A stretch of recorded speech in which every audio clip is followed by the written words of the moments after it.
Hello नमस्कार, आप सभी लोगों का स्वागत है। मैं हूं राज राणा। तो आज एक महत्वपूर्ण नोटिफिकेशन पर हम चर्चा करने वाले हैं। अब बहुत दिनों से आप सभी लोगों को इंतजार था कि सर एलटी ग्रेड कब आएगा। सहायक अध्यापक एलटी ग्रेड की 1544 पदों के लिए आवेदन प्रक्रिया बहुत जल्द प्रारंभ होने वाली है। इसका नोटिफिकेशन जारी कर दिया गया है।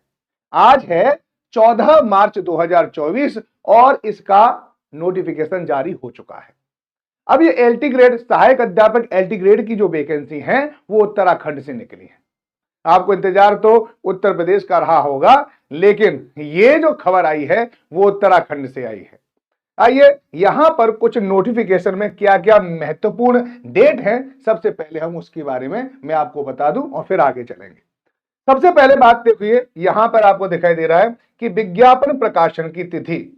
तो विज्ञापन प्रकाशन की तिथि है 14 मार्च 2024, यानी 14 मार्च 2024। और आवेदन प्रक्रिया प्रारंभ करने की तिथि दे रखी है इसमें 22 मार्च 2024। ये डेट आपको याद रखनी है। इसके बाद ऑनलाइन आवेदन करने की जो अंतिम तिथि है वो है 12 अप्रैल, यानी यही मिलाकर आपको 20 दिन का समय मिल रहा है इस आवेदन प्रक्रिया में भाग लेने के लिए। इसके बाद अगर आप कोई त्रुटि करते हैं तो उसमें संशोधन करने की तिथि भी है 16 अप्रैल से लेकर 18 अप्रैल। और लिखित प्रतियोगिता परीक्षा की अनुमानित तिथि है जुलाई 2024, यानी ये मार्च चल रहा है। मार्च के बाद अप्रैल, मई और जून, यानी 3 महीने के बाद आपका एग्जाम हो जाएगा जुलाई 2024। इसमें किसी भी वीक में ये एग्जाम आपसे लिया जा सकता है। तो आइए आगे थोड़ा सा और समझ लेते हैं। तो आगे चलते हैं। तो जगह कितनी है, यानी वैकेंसी कितनी है? तो कुल वैकेंसी है 1444। और उत्तराखंड में 2 मंडल हैं, एक तो है गढ़वाल मंडल और एक है आपका कुमाऊं मंडल। तो गढ़वाल मंडल से 786 रिक्तियां हैं और अगर आप कुमाऊं मंडल से देखेंगे तो 758 रिक्तियां हैं, है ना। और यहां पे लिख रखा है कि ये जो ऑफिशियल वेबसाइट है उस पर जाकर आप 12 अप्रैल 2024 तक ऑनलाइन आवेदन कर सकते हैं, जैसे कि आपको ऊपर ही हमने यहां पर बता दिया है। ठीक है। अभ्यर्थियों के चयन हेतु आयोग द्वारा वस्तुनिष्ठ प्रकार की बहुविकल्पी ऑफलाइन या ऑनलाइन मोड में प्रतियोगिता परीक्षा होगी। तो एक तो याद रखना कि आपके एमसीक्यू बेस्ड परीक्षा होगी, लेकिन ऑनलाइन होगी या ऑफलाइन होगी इसके बारे में उन्होंने अपने पूरे के पूरे पत्ते नहीं खोले हैं। ये ऑनलाइन भी हो सकती है, ऑफलाइन भी हो सकती है। देखो ऑब्लिक लिख रखा है ना। जैसी भी परिस्थितियां होंगी उस समय पर उसी प्रकार से एग्जाम लिया जाएगा, है ना। तृतीय परीक्षा के संबंध में उल्लेखित तिथि माह अनुमानित है। परीक्षा की तिथि की सूचना ये अलग चीज है, ये तो आप इसको पढ़ भी लेना और इसको जान लेना, इसमें कोई ज्यादा खास जरूरी बात नहीं है। यहां पर सहायक अध्यापक एलटी गढ़वाल मंडल के अंतर्गत 60% सीधी भर्ती, ठीक है। सामान्य शाखा, देखो यहां पर एक सामान्य शाखा दे रखा है। सामान्य शाखा का अर्थ होता है यहां पर पुरुष या महिला, ठीक है, दोनों में से कोई भी आवेदन कर सकता है। लेकिन जो महिला शाखा होती है उसमें केवल और केवल महिला ही आवेदन प्रक्रिया का हिस्सा बन सकती हैं। यह बात आपको ध्यान रखना। यहां पर रिक्तियों के बारे में बताया गया है कि सहायक अध्यापक हिंदी की कितनी जगह है, जो आपको सामने यहां पे दिख रही है। अनुसूचित जाति है, अनुसूचित जनजाति है, इस प्रकार से जनरल वगैरह सारी की सारी यहां पर कुल मिलाकर 93 पद हैं, ऐसे आप लोगों को यहां पर दिख रहा होगा। क्षैतिज आरक्षण के अंतर्गत रिक्त पदों का विवरण भी आपको यहां पर दिख रहा है, ठीक है। तो आपको याद रखना है, एक तो सहायक अध्यापक अंग्रेजी, इसके अलावा संस्कृत, इसके अलावा यहां पर गणित, ओके, गणित के अलावा विज्ञान, विज्ञान के अलावा सहायक अध्यापक सामान्य अध्ययन, जो सामान्य अध्ययन यानी एसएसटी वाले जो विषय होते हैं वो, सामान्य अध्यापक व्यायाम, सहायक अध्यापक गृह विज्ञान, सहायक अध्यापक वाणिज्य, ये सारी जगह है। यहाँ पे अलग अलग तरह से जगह दे रखी है इन्होंने, ठीक है ना। सहायक अध्यापक यहाँ पर क्या कला है, ठीक है। तो यहाँ पर क्या था, कुमाऊं गढ़वाल और इसके कुमाऊं जो मंडल और इसके बाद गढ़वाल मंडल में देखिए, ठीक है। रिक्तियों का विवरण कुछ इस प्रकार से है, यहां पर भी देख सकते हैं। सहायक अध्यापक हिंदी, सहायक अध्यापक अंग्रेजी, ठीक है। इसके अलावा संस्कृत, संस्कृत के अलावा आपका गणित, देखो गणित में भी थोड़ी सी यहाँ पे जगह कम है, लेकिन 5 जगह तो भी आप काफी जगह होती हैं, याद रखना है ना। चलिए एलटी ग्रेड में तो एक एक जगह भी काफी मानी जाती है, ध्यान रखना। इसके अलावा व्यायाम है, गृह विज्ञान है, आप यहाँ पे देख सकते हैं, सारी चीजें मैं आपको दिखाता जा रहा हूँ। संगीत में भी है, ठीक है, संगीत में 2 जगह है, अगर आप देखना चाहें तो, चाहते हैं तो इसमें सहायक अध्यापक कला है, कला में कितनी है, यहाँ पर टोटल मिलाकर 57 है, टोटल मिलाकर है जितनी में है, कला है, संगीत है, ये सब सबको मिलाकर है ना। आइए अब इसके बाद क्या है, रिक्तियों का यहाँ पर 10% सीधी भर्ती, सहायक अध्यापक LT गढ़वाल मंडल के अंतर्गत 10% सीधी भर्ती सामान्य शाखा में। तो यहाँ पर आपको दिखाई दे रहा है सामान्य हिंदी, ये सभी अलग अलग जगह से जगह दे रखी है, ठीक है नहीं। तो आप यहाँ पर देख सकते हैं किस किस की जगह है। आप इसका अगर नोटिफिकेशन चाहते हैं, पूरा नोटिफिकेशन पढ़ना चाहते हैं, तो SST विद राजराना टेलीग्राम को आप सर्च कीजिए और वहां पर आप ज्वाइन हो जाओ, वहां पर ये आपको मिल जाएगा, है ना। तो चलिए मैं आपको यहाँ पर सारी चीजें बता दे रहा हूँ। कितनी जगह है, 106 जगह हो गई। सहायक अध्यापक LT ग्रेड की 10% सीधी महिला शाखा, देखो यह है, मैं बता रहा था नहीं, सामान्य शाखा होती है और महिला शाखा होती है। महिला शाखा के जो पद है ना, उसमें केवल और केवल महिला ही आवेदन कर सकती हैं, ये बात आपको ध्यान रखना है ना। आइए इसमें बहुत सारी जगह यहाँ पर आपको दिखाई दे रहे हैं, ठीक है। विषयवार आप देख लेना, यहाँ पर कुमाऊं मंडल के अंतर्गत दे रखा भी है, ठीक है नहीं, कि इसमें कितनी जगह है। ओके चलो, ऐसे ही मैं आपको सारी चीजें दिखा दे रहा हूं, फिर आपकी वो सारी चीजें जो काम की है उनके बारे में मैं आपको बताऊंगा, ठीक है ना। चलिए, अगर आपको पता कोई आपकी क्वेरीज है तो आप कमेंट बॉक्स में जरूर लिख दें, तो वहां पर मैं आपकी क्वेरीज का जवाब भी दे दूंगा, ठीक है। और इस नोटिफिकेशन को आप भी एक बार जरूर पढ़ना, इसके बाद मैं भी आपको बताऊंगा किस प्रकार से आपको तैयारी करनी चाहिए इसकी, क्या क्या आपको पढ़ना चाहिए, कैसे पढ़ना चाहिए, ठीक है। PYQ कैसे हुए थे इसके, PYQ कैसे आए थे, नोट यहाँ पे लिखा हुआ है, ठीक है। महिला शाखा के अंतर्गत सहायक अध्यापक के पद महिला अभ्यर्थियों से भरे जाएंगे और सामान्य शाखा के पद महिला और पुरुष दोनों अभ्यर्थियों से भरे जाएंगे, याद रखना है ना। चलिए यहाँ पे आवेदन पत्र में अभ्यर्थियों को 60% सामान्य शाखा, 60% महिला शाखा, विभागीय 10%, सामान्य शाखा तथा विभागीय 10% महिला शाखा का अवसरी चयन के लिए उपलब्ध है, ये बात आपको ध्यान रखनी है, ठीक है नहीं। आगे चलते हैं, इसका वेतनमान देख लेते हैं, क्या है यहाँ का वेतनमान। ओके चलिए, बाकी तो मैं आगे बताऊंगा। वेतनमान कितना देखिए, 44,900 से 1,42,400 लेवल 7, ये बात आपको याद रखनी है। पद कैसा है, अराजपत्रित है, गजटेड नहीं है, याद रखना, स्थायी है, ये जरूर याद रखना है ना, ये कोई टेम्परेरी नहीं है, ये स्थायी है।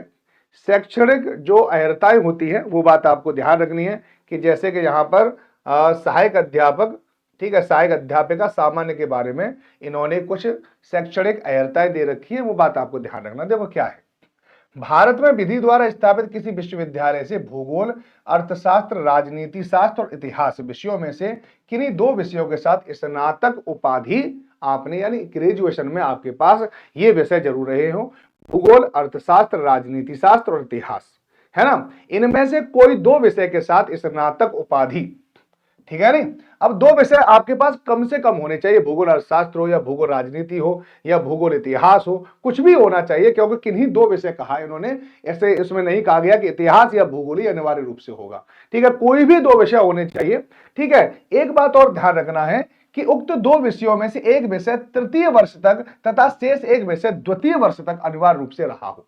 इसमें से जो दूसरा विषय है, अगर आपने 2 वर्ष भी उसकी पढ़ाई करी है, जैसे कि आपने 3 वर्ष आपने पढ़ाई करी भूगोल की और 2 वर्ष आपने पढ़ाई करी अर्थशास्त्र की, तो आप सामान्य जो सहायक अध्यापक है सामान्य, ठीक है, उसमें आप अप्लाई कर सकते हैं। अगर आप अध्यापिका बनना चाहती है तो भी अप्लाई कर सकते हैं ना, जो SST के टीचर होते हैं ना, SST। तो ये बात आपको ध्यान रखना है अच्छी तरह से। ओके, किसी राज्य की या सरकार से मान्यता प्राप्त प्रशिक्षण संस्थान महाविद्यालय से LT डिप्लोमा या विधि द्वारा स्थापित विश्वविद्यालय से B.Ed की उपाधि, तो यहां पे याद रखना, या तो आपके पास LT डिप्लोमा होना चाहिए या आपके पास B.Ed होनी चाहिए। तो स्नातक के अलावा आपके पास B.Ed भी होना अनिवार्य है, या ठीक है, NCERT के क्षेत्रीय शिक्षा संस्थान से 4 वर्षीय इंटीग्रेटेड कोर्स BA.Ed भूगोल, अर्थशास्त्र, नागरिक शास्त्र, इतिहास विषयों में किन्हीं 2 विषयों के साथ उत्तीर्ण किया हो। अगर आपने ये नहीं किया है और अगर आपने ये किया है तो भी काम चल जाएगा, याद रखना है ना। और बाकी के लिए अगर बात करोगे तो देखो सबके लिए दे रखा है, गणित के लिए भी दे रखा है, तो गणित के लिए सीधा बात है, भारत के द्वारा स्थापित किसी विश्वविद्यालय में गणित, ठीक है, गणित 1 एवं 2, ठीक है, भौतिक विज्ञान विषयों के साथ विज्ञान स्नातक की उपाधि हो। आपके पास गणित हो और इसके अलावा क्या होना चाहिए, भौतिक विज्ञान, ठीक है, और स्नातक की उपाधि हो, परंतु तृतीय वर्ष में गणित अथवा भौतिक विज्ञान विषय, प्रथम 2 वर्षों में गणित तथा भौतिक विज्ञान विषय अनिवार्य रूप से रहे हों, ठीक है। नहीं, आपके पास पता बीएससी अगर आपने कर रखी है, सीधी बात है, तो आप इसके लिए अप्लाई कर सकते हैं और ज्यादा आपको सोचने की भी जरूरत नहीं है। इसके लिए भी बीएड की आवश्यकता है। तो इसी प्रकार से विज्ञान में भी यही है कि भारत में, ठीक है, विधि द्वारा स्थापित विश्वविद्यालय में सहाय, ठीक है, रासायनिक विज्ञान और जंतु विज्ञान और वनस्पति विज्ञान विषयों के साथ 3 विषयों के साथ विज्ञान स्नातक की उपाधि हो, ठीक है। नहीं, आपको पीसीबी का आपने वो देखा होगा, ग्रेजुएशन हम पीसीबी से करते हैं, ठीक है, पीसीबी तो जानते होगा ना, फिजिक्स केमिस्ट्री और बायोलॉजी होता है, एक पीसीएम भी होता है, फिजिक्स केमिस्ट्री और मैथ होता है, ठीक है, ये तो बात आपने सुन रखी होगी, तो वही है ना। अब ये सब हिंदी में दे रखा है, तो अब आप इसके लिए तो आप आराम से पढ़ सकते हैं, अच्छी तरह से जान भी सकते हैं और समझ भी सकते हैं, ठीक है। नहीं, तो हिंदी के लिए भी वही है कि आपके पास बीएड हो और इसके अलावा भारत में विधि द्वारा स्थापित किसी विश्वविद्यालय से हिंदी साहित्य को अंतिम वर्ष तक अनिवार्य रूप से रहा हो, यानी हिंदी साहित्य आप पर 3 वर्ष रहा हो, अंतिम वर्ष तक जरूर रहा हो, ये है, ठीक है। नहीं, बाकी सारी की सारी वैकेंसी के बारे में आप यहाँ पे पढ़ सकते हैं, सेम है, ठीक है। संस्कृत है तो संस्कृत आपके पास ग्रेजुएशन में रहा हो, ठीक है, उर्दू है तो उर्दू ग्रेजुएशन में रहा हो, ठीक है, अंग्रेजी है तो अंग्रेजी ग्रेजुएशन में रहा हो, ठीक है। नहीं, सहायक अध्यापक यहाँ पे है, तो ये पेंटिंग वगैरह है, ये भी आपने स्नातक की उपाधि की हो और उसके साथ साथ बीएड होना अनिवार्य है, सभी के लिए बता रहा हूं, ठीक है। और बाकी सारे के सारे नोटिफिकेशन को आप पढ़ सकते हैं, ठीक है, ये सारी की सारी वैकेंसी है और उसके लिए एलिजिबिलिटी दे रखी है, ओके। चलिए, अभ्यर्थी को सहायक अध्यापक एलटी पद पर नियुक्त चयन हेतु यूटेट यानी सीटेट की परीक्षा उत्तीर्ण होना अनिवार्य होगा, तो ये भी बताओ, ध्यान रखना है इसमें, ठीक है। सबसे पहले क्या है, एलटी पद पर नियुक्ति के लिए आपको या तो उत्तराखंड टेट होना चाहिए या सीटेट का पेपर नंबर 2 पास होना अनिवार्य है, ठीक है। तो याद रखना इसको, इसमें जब ही अप्लाई कर पाओगे जब आपके पास बीएड के अलावा सीटेट का 2nd पेपर भी अगर आपके पास है, या जो उत्तराखंड टेट का जो पेपर होता है उसका 2nd जो पेपर है ना, वो अगर आपने पास कर रखा है तभी आप इसके लिए एलिजिबल होगे, ये बात आपको ध्यान रखना है, ठीक है। नहीं, चलिए आगे चलते हैं। यहाँ पर जितनी भी जरूरी चीजें हैं वो सारी की सारी चीजें मैं आपको यहाँ पर बता दे रहा हूं, ठीक है। लिखित प्रतियोगी परीक्षा का पाठ्यक्रम क्या है, तो उक्त पदों पर चयन है तो 100 अंकों की वस्तुनिष्ठ प्रकार की बहुविकल्पीय, ठीक है। नहीं, 2 घंटे की प्रतियोगिता परीक्षा होगी, 2 घंटे की यानी 120 मिनट की परीक्षा होगी और जिसमें 100 अंकों के वस्तुनिष्ठ प्रश्न पूछे जाएंगे। और यहां पर यह नहीं बताया गया है कि कुल कितने प्रश्न होंगे, ठीक है, लेकिन प्रश्नों का जो मार्जिन बताया कि प्रश्न कितने नंबर के होंगे वो 100 नंबर के हैं, याद रखना।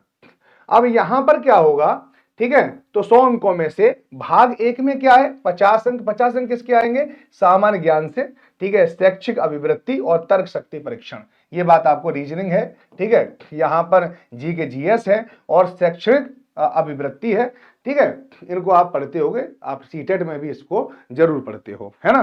भाग 2 देखिए, जिस विषय के सहायक अध्यापक के पद के लिए आवेदन किया जा रहा है उस विषय की दक्षता परीक्षा हेतु, तो जिसके लिए आप आवेदन करेंगे, मैथ के लिए करेंगे या जिस भी विषय के लिए करेंगे उससे 50 अंक पूछे जाएंगे, ये बात आपको ध्यान रखना है, ठीक है। अभ्यर्थी परीक्षा पाठ्यक्रम है तो परिशिष्ट 01 का अवलोकन जरूर करें, इसके बारे में अलग से एक वीडियो बना दूंगा जहां पर मैं पूरा की पूरा इसके सिलेबस को डिस्क्राइब कर दूंगा, या अलग से वीडियो बना दूंगा एलटी ग्रेड का, ठीक है।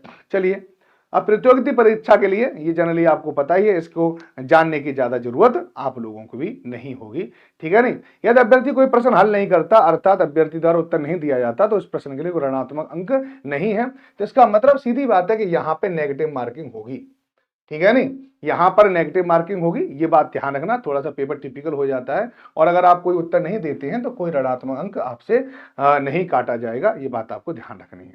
और बाकी अनुदेश दे रखे हैं थोड़े थोड़े, बस आपको इतना ही याद रखना है।